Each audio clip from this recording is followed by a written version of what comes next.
Welcome to New York Centric, a product of the NHL Wraparound podcast for Tuesday, the 8th of April, 2025. Vic Morren along with Neil Smith, and we are really pleased to be joined by James Nichols from New Jersey Hockey Now. James, welcome. What's going on, guys? Thanks for having me. Devils are on the cusp of a playoff berth with a point against the Boston Bruins on Tuesday evening. And that's going to tie into the trivia question, which we will reveal the answer at the end. Their first ever playoff berth came 37 years ago in Chicago on an overtime goal by John McClain. The question, down 3-2 in the third period, who scored the goal that forced overtime, setting the table for McClain's heroics? So we'll come back with that answer at the end, and I now throw it to my partner, Neil. The Devils had only one game this week, and it was a whitewash over the Rangers on Saturday, 4-0. Neil, take it from there on what you saw. Yeah, it was that was a tough game, obviously, for the Rangers. Another one of many lately. They just didn't seem to be in it right from the very beginning, and the Devils are quickly adapting. I think, James, I bring you in on this to playing in a life without Hughes and Hamilton, and they adapting quite well, especially Jesper Bratt, who seems to have stepped it up quite a few notches. Yeah, I think that's well said. You know, Jesper Bratt has been, he's been the backbone of the Devils for the past couple of seasons, just because, and I say that because, you know, Jack Hughes has dealt with a couple of injuries here and there. So last year he sets his own record for most points in a season at 81. This year he's going to surpass that. He even broke Scott Stevens' record for the most assists in a single season. And on top of that, he's scoring goals. So he's really facilitating the play out there. He's been excellent. And just to touch on your point about playing without Jack Hughes and what that looks like, they've kind of reverted back to their ways in the 90s, right? Defense first, solid goaltending, and you know, the goals will come. And they still have the power, you know, the offensive fortitude to be able to do that with guys like Timo Meier, who's scoring at a great pace right now. Nico Hischier has a career high in goals, 35. So they're getting the contributions up and down the lineup, but it really starts from the back end and the goaltending. And I'd be remiss if I didn't mention Jack's brother Luke, who's just been excellent in Dougie Hamilton's absence. So he's really looking like he's starting to trend toward that trajectory of becoming a number one defenseman in this club. Another guy that I've looked at, and I think if the Devils are going to make any sort of noise in the playoffs, I'm looking at Dawson Mercer, and you see glimpses of that, of what he can produce now and then. And my belief is he needs to develop some sort of consistency, because once you get into the playoffs, it's not your top line guys that necessarily make the differences in series. And this is a guy that he's got some touch, he's got capability, but it's spotty. I would agree with that. And I look at 2 seasons ago in that year where the Devils really broke out, 112-point season. He was one of the guys on the team that was helping drive that bus. You know, he scored 27 goals that year. And I look at the difference between then and now, and I'm asking myself, what's he doing differently?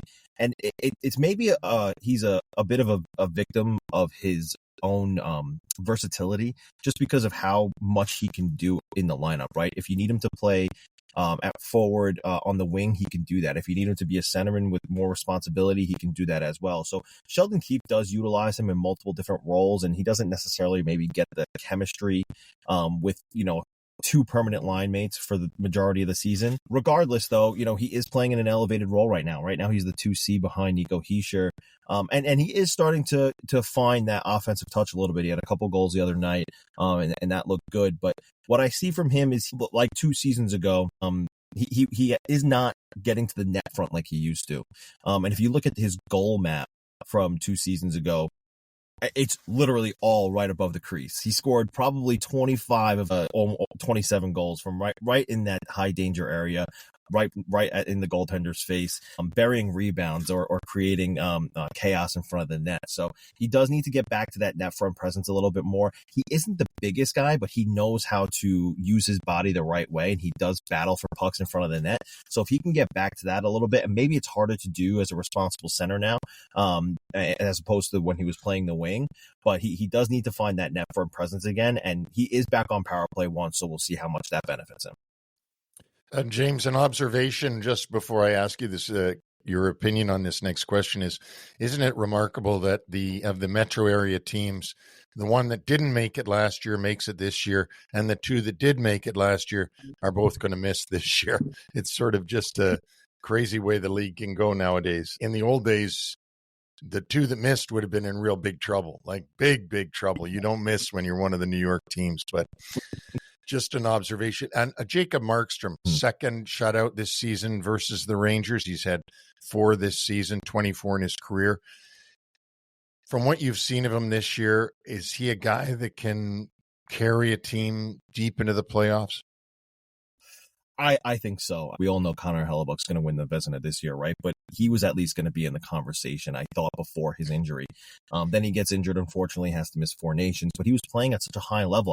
I don't know any other goaltender besides Hellebuck who might have been playing better than Markstrom at that point. And then post-injury, it took him a couple games to get his feet wet.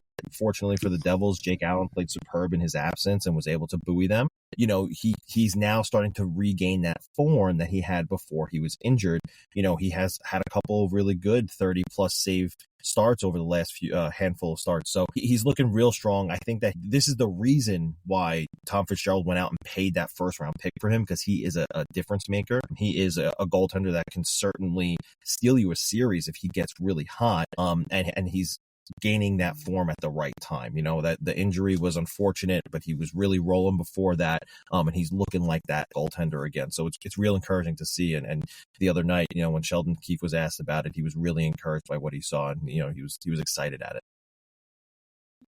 As the playoffs near, James, got word about a week or so ago that there's a glimmer of hope that Dougie Hamilton may come back from his injury a little sooner than expected, might be ready for the playoffs, which start not this weekend, but next. Can you give us an update in whether Hamilton's reappearance in the Devils lineup is going to be a reality? Yeah, it does sound like it is a reality. I'll give it about a 60-40 chance in the first round of the playoffs that he does return.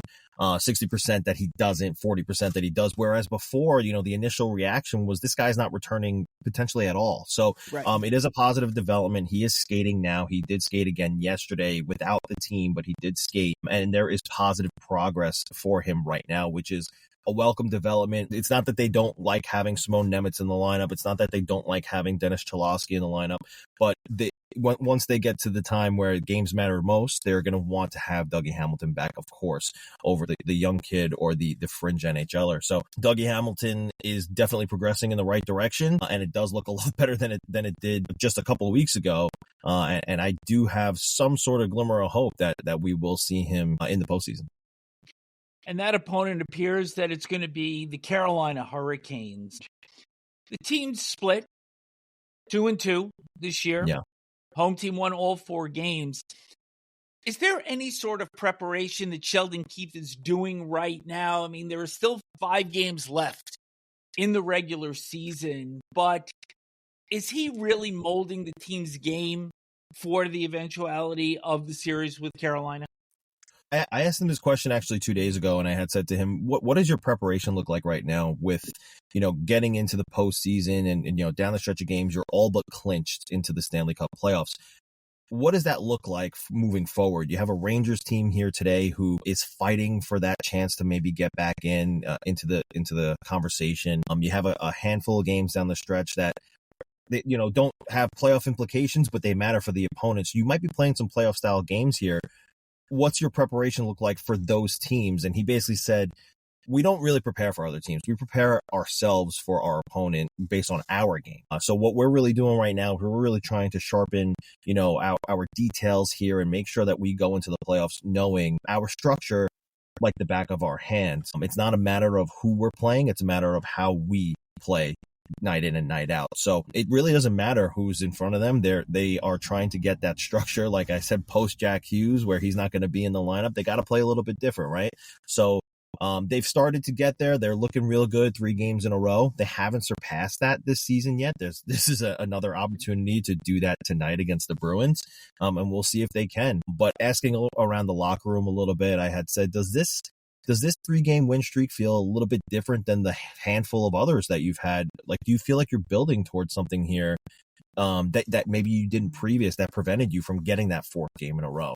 And all of them kind of said, yeah, there's a buy-in here that we maybe didn't have before. Not that we weren't bought in, but it's a different kind of buy-in to a different system, to different details, to different style of play. And everyone's contributing up and down the lineup, and we're really all trying to lift each other up here. So everyone's pulling their weight, and it does feel like a bit of a different buy-in that we're all feeling really positive about. So as far as, Carolina, it's going to be interesting, right? Both teams are not the same team that saw each other in the regular season. No Mikko Rantanen, he's gone. For Carolina, no Marty Necas, he's gone. And then for the Devils, no Jack Hughes, no Dougie Hamilton, potentially no Jonas Siegenthaler. So what is this series going to look like? I've said to a couple of people, I wouldn't be surprised if we see, a low scoring defense first series, just because that's going to be the style of play that these teams are going to have to put forward on the ice, right? And if I'm giving the edge to goaltending, I'm going to give it to New Jersey. But if I'm giving the edge to the forward group, it's a bit of a toss up there. So it is going to be a really interesting series. It's going to be, obviously they played each other 2 years ago in the second round, and it was just a sweep job by Carolina. We'll see how it goes this postseason, but it will be a bit different in my opinion. It's going to be, I think, a heavy defensive series, if you're asking me. Let's go over to the Rangers. 1-2 for the week. The end is drawing near. Yeah. They had a sloppy win against Minnesota in overtime last Wednesday, and then a pair of 4-goal losses. The aforementioned whitewash in New Jersey on Saturday. They got shut out in both games in New Jersey this year. And then Monday against Tampa Bay, they lose 5-1. And from your seat Saturday, let's go there first. What did you see from the Rangers that really gives you the indication that this is what they are, and that there's no playoffs for them?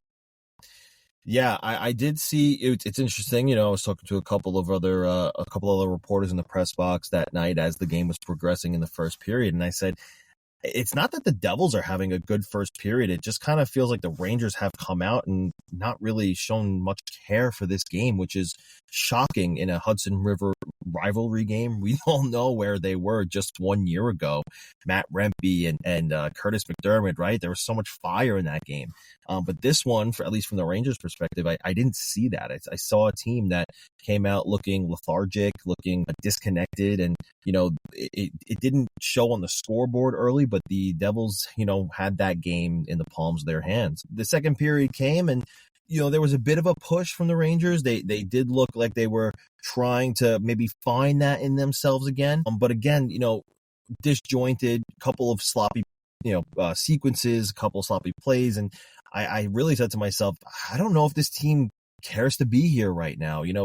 There's a few guys that are driving this bus, but not everyone's pulling their weight. Not everyone's picking up the slack here. And it just seems like a team who is ready for this season to be over. And that was shocking for me to witness, because it wasn't that way a couple months ago when they did see each other at Madison Square Garden. And then you see the comments from Peter Laviolette yesterday where he was like, I don't really know what the reaction is because I didn't go into the locker room. I don't go in the locker room after the games. And I said to myself, wow, that's almost John Tortorella-esque, get me out of here, right? So I'm seeing a team that is certainly ready for this season to be over. It's shocking given that they were the President's Trophy winners last season. But that's really what I see right now. Just a real lack of will to want to be finishing the rest of this year. It takes you back a little bit to the Devils, the team that you cover, because Nico Hischier, I don't know him at all other than to watch him play hockey, but he looks like he's developed into a pretty good leader over these years that he's been the captain. He's still a very young guy, but he seems to have done that. you go across the river to the Rangers and you see no leadership at all. And I think that the description of what you were talking about there, both the game in New Jersey and then the game against Tampa, it to me, it looks like a leaderless ship. Vic and I talk about this all the time about the lack of try out there. And I don't think it's that they're not trying. It's just that they don't know what direction to go. They have no leadership. And then I guess that draws back to your last comment about Peter Laviolette and where the hell is he? Like, what is going on with that? And we know that they don't have Trouba anymore, who was their leader for sure. But you wonder what's going on when, Peter keeps putting out the same guys for a power play that doesn't score for 40 tries or something. And that same guys come out again and the same guys come out again. I just wondered what your thoughts are on that. It's interesting, right? You mentioned Trouba's not there anymore, but it's not like this team doesn't have leaders, right? Chris Kreider has been there for his entire tenure, but he's been demoted to the fourth line as he may be feeling, like he's at in this place he's never been before, where he's like, I'm not scoring goals. I'm a fourth liner here. What is my role really? Does he even know? Mika Zibanejad's been there for a while. We all know he's been hot and cold. Even Artemi Panarin, right? He's another guy who wears a letter. And then you have Adam Fox there. So that, it's not like this team doesn't have veterans on the roster who can, talk to the room and say, hey, we got to pick this up here. But for whatever reason, that's not showing through. I do wonder a bit about what they're doing with their youth right now, right? Maybe that's what the organization has chalked this season up to, is let's see what we can get from them. Gabe Perreault's in the lineup. Will Cooley's been a revelation, I think, for them this year, but he's getting some elevated minutes. So maybe it's a blend of both of those things, right? Not having that leadership, not really knowing what their direction is, but trying to figure out, like, okay, what does our youth look like moving forward? Because that's probably the direction we're going to have to go. I know a lot of Ranger fans, when the time was that we were like, what's going to happen with Jacob Trouba? I know a lot of fans were pro get him out of here, but you really do see the trickle effect now of his leadership not being in that room, right? And I don't know if you guys have seen the clips of him in Anaheim. He looks so happy to be there and relaxed. And I think that the Ducks are benefiting from him. They're obviously not in the playoffs, but they're seeing this sense of leadership and this sense of fortitude on the ice that maybe we didn't see at the beginning of the year with them. That I look at a couple stretches of their games recently. When I saw an interview with him, I just saw how happy he was. I'm like, let me see what these guys look like on the ice. They look pretty good. So I think you're spot on there with the leadership definitely being an issue there. And especially with, Peter Laviolette kind of sounding like he's checked out. What does that room do? It's tough to be directionless with so much youth, and your veterans not picking up the slack that was left by the captain vacancy. After the first commercial timeout in last night's game, John Cooper chewed on his team. Didn't like the way they were playing. And they come out, they score 3 goals in 105 seconds. And there was a cut to Laviolette after the third goal, and he's doubling as a mannequin. And at this point, as I think we've said, and I think we all agree here, he looks like a guy just waiting for the axe to fall. And it's just remarkable that in the time of a year, he follows his pattern. Great first year, falls off after. But the level of disconnect that we have seen this year is remarkable in a very bad way. Yeah, no, I agree with that. I have a question for you guys. Given the fact of recent events, and where the Rangers team is at right now, who says no to a John Tortorella reunion? I think at this point, anything is possible. You could probably see anything happening, and Lester Patrick could come back at some point here to try to straighten this thing out. I'm just waiting to see what's going to happen from the very, very top, because that's been eerily quiet. And, at some point, something's going to explode, because it always does. And it does sometimes when they're having a great year. So I can't imagine what it's going to happen this year when they're right on the cusp of mathematically being eliminated. The 5 games this week, which really to take them to the end of the season, they have to win all of them, and they've proven that there's not a lot left in the tank. Not a lot of desire left. They play Philadelphia, the Islanders, Carolina, Florida, and Tampa. So good luck with that with the recent performances that we've seen. But as we go over to the Islanders now, still hanging around. They have 6 games remaining. They're 7 points behind Montreal. Started the week low with a loss against Tampa last Tuesday in which Patrick Waugh called out Anthony Duclair, prompting a subsequent leave by Duclair from the team. And they respond with a couple of wins Friday against Minnesota and then Sunday against Washington, which was probably the best of all worlds for Islander fans in that they saw Alex Ovechkin's record-breaking goal, and the Islanders delivered a win to keep them alive. Yeah, it's interesting.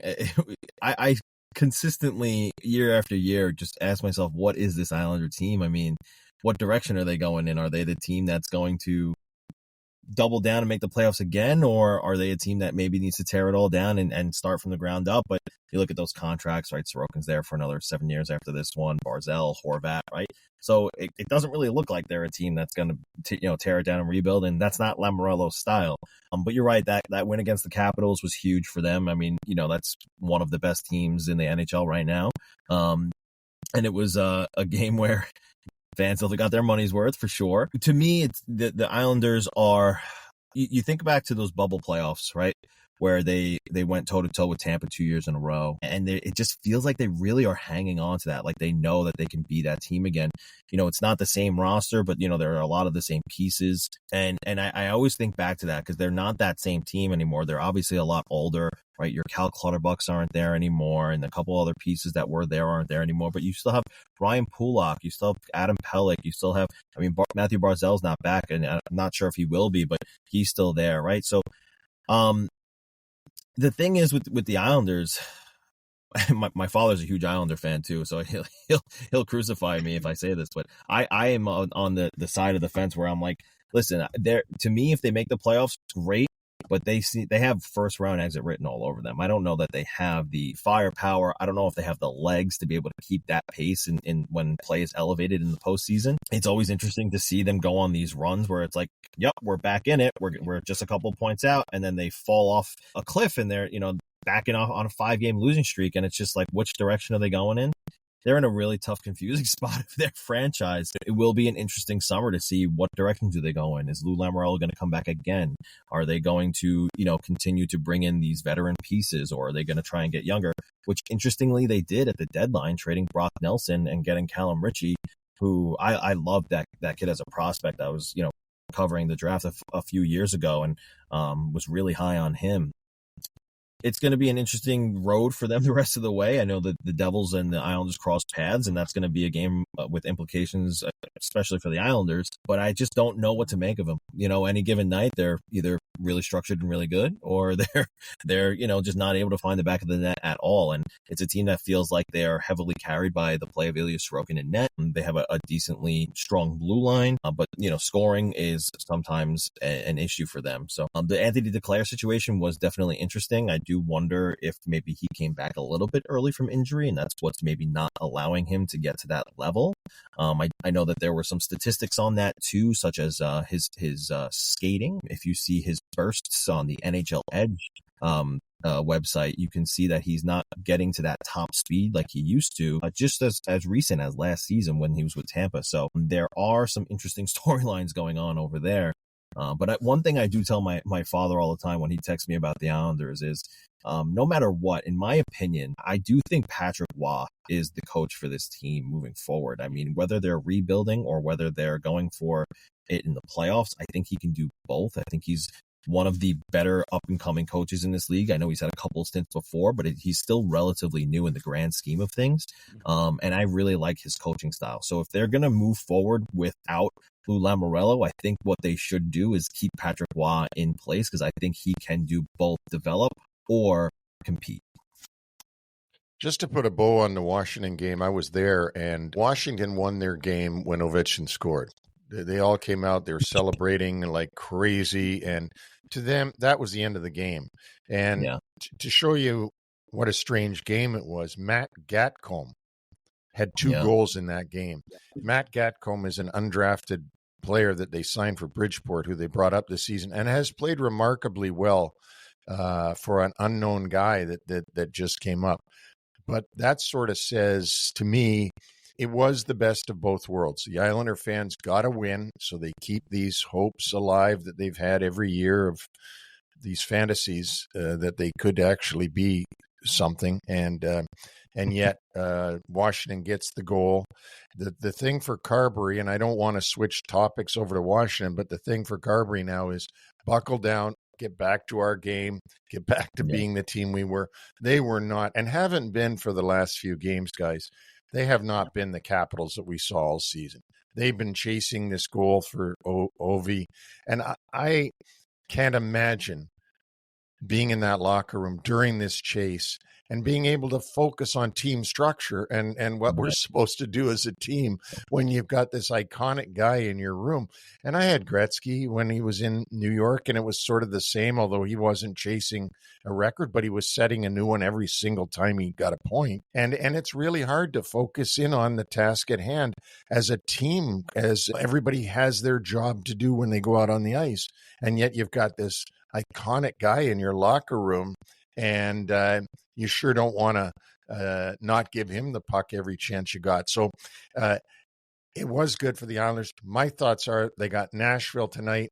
Then they're going to play the Rangers. That should be quite a game on Thursday. But Vic and James, they have to run the table. They got 6 games to go, 2 at home and 4 away. That gives them 12 points if they run the table. That puts them at 90. That means that Montreal only has to get 5 in their last 5 games.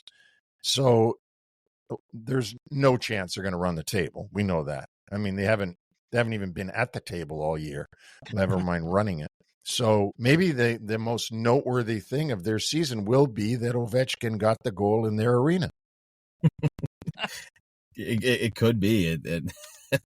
It's funny you say that. You know, I was thinking before, they don't control their own fate here. They need Montreal to fall off a little bit. I don't think they're going to catch Ottawa. So they don't control their own fate, and the only thing they can do is go in and have the mentality that they got to play playoff style night in and night out from here on out. So I think that was mentioned a couple of times. I think I saw a clip of Casey Cizikas saying, you know, it's playoffs hockey from here on out, and that's the only mindset that they can have. And they just have to hope that, you know, Montreal, you know, finds that lull in their schedule, and they look good right now. So I don't know how hopeful they can be on that. I want to add one last comment because I'm not being fair, James. This isn't on the players of the Islanders. I don't think that Anders Lee or that Palmieri or that Horvat or that Dobson or that Pelech or Pollock or any of them aren't giving it everything they've got all the time. This is not like the Rangers where they look just like they don't know what the hell they're doing. They are putting everything they've got into these games. They're coming up short probably because they just don't have enough. When it comes down to it. I don't want to hang these players out like we were with the Rangers. It's different. They're and they don't have Brock Nelson, to be fair, and they don't have Barzell. So those two are gone, and they're still putting up a fight every night. And I give those players all the credit in the world for doing that. That's spot on. I completely agree with that. They're only doing so much with what they have, right? And like you said, you know, Matt Gatcomb is the star of the game the other day, and it's like, you know, that's a game that featured Alex Ovechkin. They do happen to get those guys on occasion, the Matt Gatcombs of the world, but they're doing as much as they can with what they got. Patrick Roy is squeezing as much out of his team as he can. And I agree, it's a mismanagement of this roster. I mean, the fact that Kyle Palmieri is still on the roster after the trade deadline was shocking to me. You know, seeing what the market was retrieving, I really thought they could have got something for him. And I actually thought the Devils would have been a really good fit, ironically. But I digress on that topic. It's just like you said, not on the players at all. They definitely give it their all every night, and that's been their identity, right? They grind you, and they're always going to be that way. But they're just a bit short there with firepower, with a lack of stars, if you will. You know, especially with Barzell not in the lineup. I mean, that kid. I've always thought he was an elite talent. I know there's some discrepancy on how good he actually is, but he's been playing in a defense-first structure for how long now? I think that he's a real absence from that lineup that, you know, puts them one step lower than what they are now, which is, you know, saying a lot. The last half dozen for the Isles, and Neil, you had touched on the first two games. We'll go through the whole six. Nashville on the road on Tuesday, home against the Rangers. Probably one of those two, if not both, can eliminate themselves by then. Saturday at Philadelphia, Sunday at Jersey, Tuesday at home against Washington, and Thursday the 17th against Columbus. So with that, we're about to wrap up our show, but we always circle back to the trivia question. The Devils on the cusp of clinching a playoff spot on Tuesday. Their first ever playoff berth came 37 years ago in Chicago on an overtime goal by John McClain. Devils were down 3-2 in the third period. Who scored the goal that forced overtime, setting the table for McClain's heroics? James will give you the first stab at it.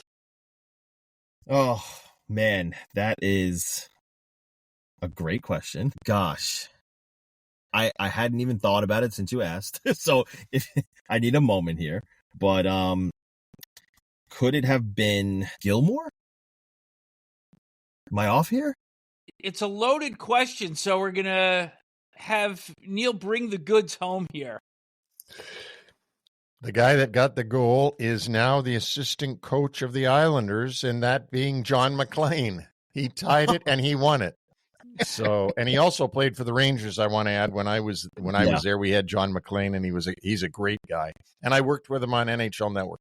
He's a super guy, and his son Kyle on the Islanders is doing a pretty good job too. And I'm sure there's a lot of pressure that goes on in that locker room when you've got your dad as the assistant coach and you're in the locker room. But anyway, James, it's great to have you on here. Thank you for doing this. Thank you for giving us your time. Thank you for your insights.